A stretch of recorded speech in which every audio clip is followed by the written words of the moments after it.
Welcome to the Santa Monica History Museum. We're currently closed to the public, but we look forward to welcoming you once we reopen. In the meantime, here's a sneak peek at our current exhibition, All is Possible, Women's Suffrage in California. This exhibition honors the 100th anniversary of the ratification of the 19th Amendment.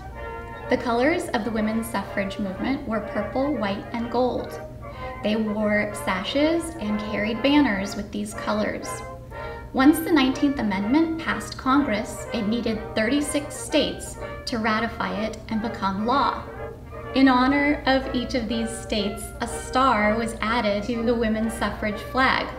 Women's suffrage organizations grew out of the anti-slavery movement of the mid-1800s. Women were inspired by indigenous societies in New York State, in which women held equal power to men. At the time, women's suffrage, or the right to vote, was a radical concept. In the 1800s, women did not have legal guardianship to their children, they could not own property, and they could not initiate divorce. In addition, suffragists were belittled in the press. They were either depicted as naive children or bitter spinsters. Suffragists thought of themselves as rebels. They embraced an identity of militancy and radicalism.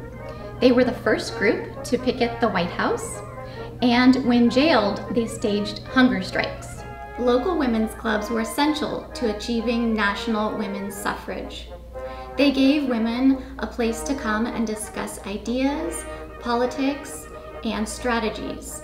Lifting as we climb was the motto of the National Association of Colored Women. This motto exemplifies women's clubs generally. They sought to make strides while also promoting equality for all women. Caroline Severance's Friday Morning Club, which was based in Los Angeles but held meetings in Santa Monica, is believed to have drafted the language used for the 19th Amendment. Severance sent language for a women's suffrage amendment to her friend Susan B. Anthony, who passed it along to a senator who introduced the amendment to Congress later that year. The same wording was used 40 years later when the 19th Amendment finally passed. Western states, with their pioneer spirit, were earlier to adopt suffrage than conservative East Coast states. Women's suffrage passed in California in 1911. It was the 6th state to allow women to vote. Los Angeles' support was essential to suffrage's passage in California. It was a landmark for the United States movement, as it instantly doubled the number of women able to vote nationally. Voting may seem like a basic right, but it took generations of women and over 70 years to achieve.